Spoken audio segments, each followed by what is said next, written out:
Hello, this is Faith and Books. I decided to try a new place to record in my study here with this nice wall of books, which still are not organized.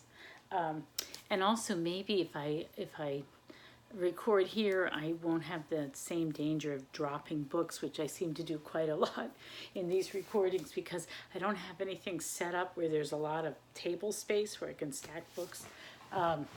Anyway, so I'm responding to homeschool around the world, something like that. I'm sorry, I just looked at it and now I can't remember the name of your, whatever your moniker is on YouTube, but you asked about nonfiction books in homeschooling, and I don't think I can give a very satisfactory answer because it changed so much over the years.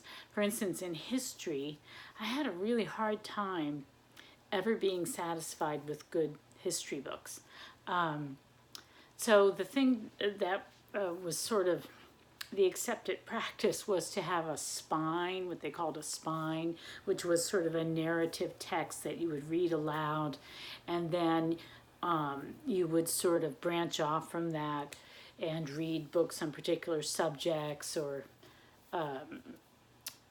do activities or whatever that were related to whatever you were reading in the spine. And I remember very early on now, let's see, when did I start homeschooling? Was it 96? Something like that. I should know this.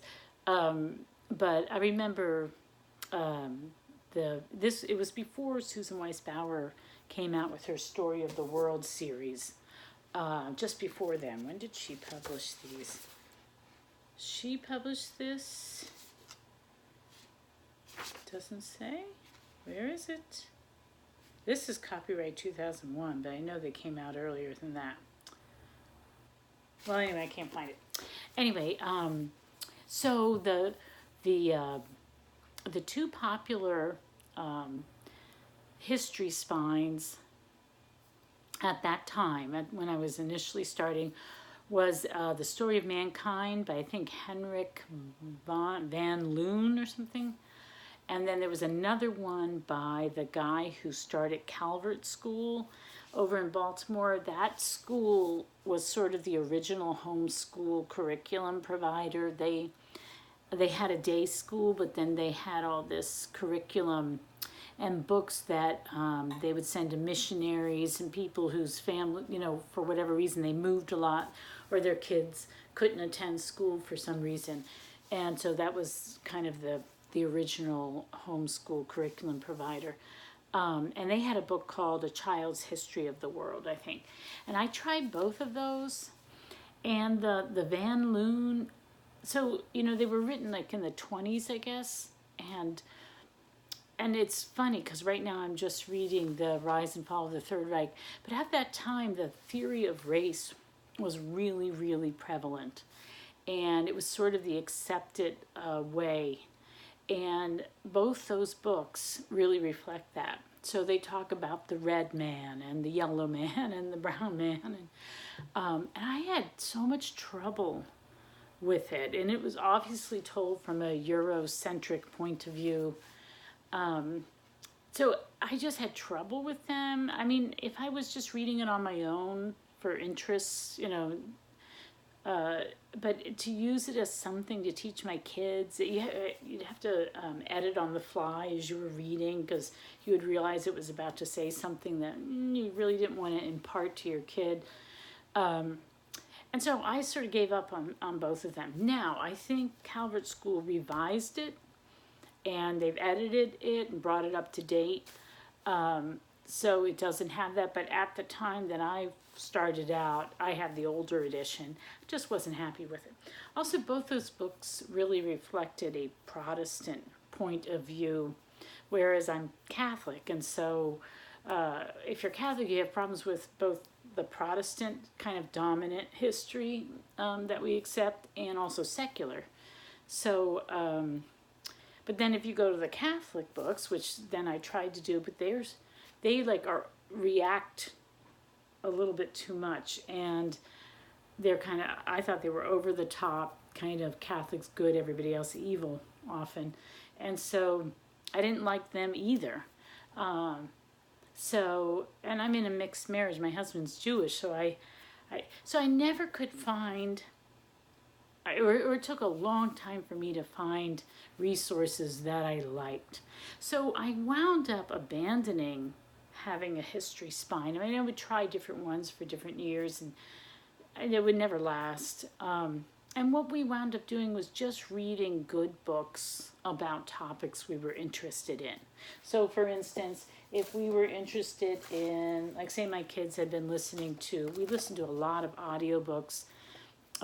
So Jim Weiss, we really loved him. At the time, his company was called Great Hall Productions. So we listened to a lot of audio stuff, especially because my kids were late readers, so we really relied a lot on audio. So say we were listening to his, one of his recordings on ancient Greece. And we also listened, and we read this too, this Dalier's Book of Greek Myths, and we had it on cassette. And all these famous people like Paul Newman and Sidney Poitier and stuff had recorded the different myths. And we listened to that a lot too. So the kids sort of, through that, were familiar with ancient Greece. So then, we would start reading books like this book on Archimedes. And then maybe we'd move on to a book like this, Science in Ancient Greece. And then maybe from that we'd go into something like this. And that's sort of how it worked. So it was, you find something that the kids are interested in for some reason. And I was always trying to provide a lot of, go to the library every week, every Christmas, every birthday, we'd get more audio stuff. We get audio recordings out of the library, go on field trips. So they were being exposed to lots of things. Then they would get interested in something, and then we would go and try to find quality books to read aloud. And then there might be a project that would sort of, happen as a result of that, or we did copy work too, so copy work might be drawn from that. So that sort of thing. So in the earlier grades, I didn't really have, a nice list of books to read out loud to sort of direct your studies. I would try often, in September we'd be doing something like that, and then it would sort of fall by the wayside and we'd wind up doing something else. And the kids sort of made their own connections too a lot of times, which is a Charlotte Mason feature, that she didn't want to get in the way. She wanted the students to make their own connections. So I would call them kind of rolling unit studies. So we might, for instance, I remember we were reading about ancient Egypt, we were reading about mummies, and then and pyramids, and then we went to a museum to see them, and then at another point, actually a couple of times over the course of homeschooling, we did this mummifying apples experiment. So that's sort of how it went in the younger years. I kept trying to find suitable books, and the ones that I wound up with I don't even have anymore because I donated them to a co-op where I worked, because they wound up using these history books. But they were books recently published by Catholic Textbook Project, and I liked them because they were pretty balanced and very well written, beautiful photographs and maps and that sort of thing. And it sort of started from maybe fourth grade and then moved up and did, I think fourth grade was American history. Anyway, it's called the Catholic Textbook Project, but you'd only be interested probably if you were Catholic, so I don't know how useful that is for you. So those were pretty good. The Catholic Textbook Project books, they're textbooks, but they were well written and the materials well presented. So I don't know, that would be, but the one book that I did finally find after years and years, and I read this out loud to my youngest two when they were maybe 7th and 8th grade, or maybe 6th and 7th grade, something like that, that I really liked because it wasn't racist inadvertently, just from being dated. And it was just beautifully written by one author. So it very much fits the Charlotte Mason criterion, but it's E.H. Gombrich's A Little History of the World. This is just lovely. I loved reading it as an adult. It just tells the story of, it's of course a very general summary of everything, but it just presents the history of the world, mostly the Western world, in just a really literary, charming way that middle schoolers can appreciate. And I thought, and you could just go to it and read the particular chapter, say, on the French Revolution or whatever, and then use that as sort of an overview, and then go and use other things. And that's what we would do. Let's see, where's that book? I was going to show you. Like, we would get books like this, and then you can read more about the French Revolution or whatever. I got this from a library sale. So that's how we did things. But this was if you're looking for a Charlotte Mason narrative style history, I recommend this one. When we got to high school, we tended to use the great courses or the teaching company, which are actually college level courses, but we would use those history courses, or I guess it was mostly history, as sort of our spine, and then we would fold in literature, reading lists of literature reflecting that time. So we did that with ancient, and then we did church history, and then we did British history, and then American history. So that's how I and here's something. This is a book. This author is often recommended by Charlotte Mason folks, and I got this, and we had another one on the United States, but anyway. But it turned out that this is the thing. If you get really invested in a particular curriculum or a list of books that other people are recommending, my youngest daughter just didn't like this woman's writing style. She just didn't enjoy it. And so, I don't know. I just don't think it's worth getting too invested in particular books. I wound up taking a more relaxed method, because the thing is, if the kids when they're young are always being exposed to history and ideas and people and events, it doesn't really matter if they're doing it chronologically, because when they get older, when they get in high school, that's when they need to put it all in chronological order and get a deeper sense of how it all connects. But when they're kids, they're not going to really appreciate that, I don't think. I mean, unless your kid might be different, your mileage always varies. So I don't really have a good, nice list. I would pull from a lot of lists. Like there's Ambleside Online, which is a Charlotte Mason Protestant online curriculum. And then there's a Catholic version called Mater Amabilis, which is, again, it's Charlotte Mason, but it's using more Catholic resources. But they use this. I mean, they use this woman's, and, it didn't work for us. And then I would just check out, like, Sunlight catalog. I would look at the books that they use. Sunlight has really changed, but back in the day, their catalogs were just a treasure trove of wonderful books, or lists of books. And I would use, various lists, like that book that I showed the other day, For the Love of Literature by Maureen Whitman. So I would just cull from various lists and various recommended texts from different curriculum, and then just see what seemed to be work. A lot of it is trial and error.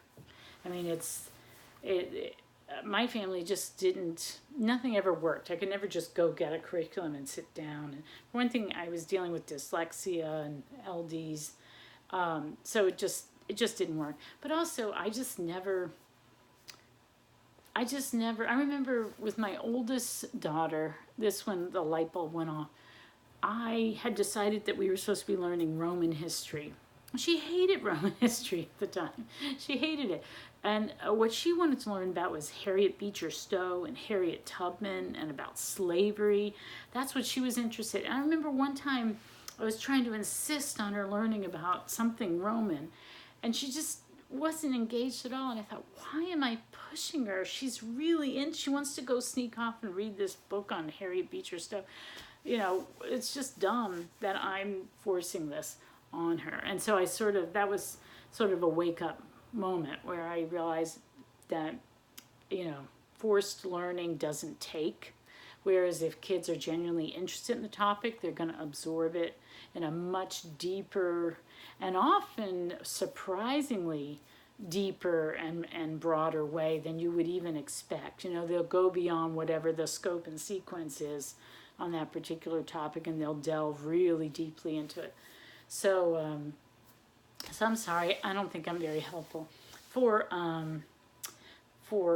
science, this is going to sound dumb, but the best science I found was Magic School Bus. We love the Magic School Bus videos, and we love the books. I still have a ton of Magic School Bus. I still have them because I'm saving them for the little 4-year-old that lives with us. My kids love this. They learned a ton of science from these books, and I can tell you a couple. I think I hear a car.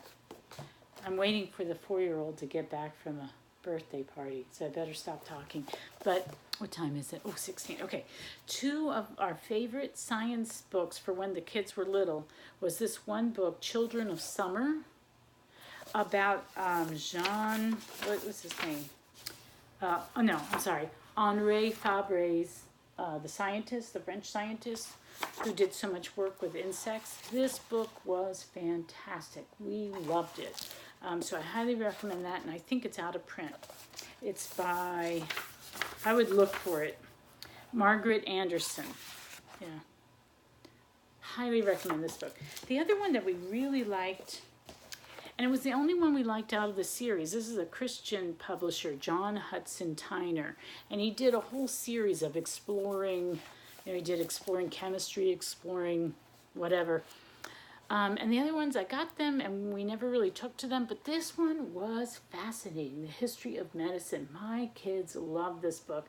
We were so interested in the whole topic, like germs, how they discovered how to get rid of germs, the whole germ theory, and it has questions, and so you can, after you read, you can ask the kids questions, whether see how much they absorbed.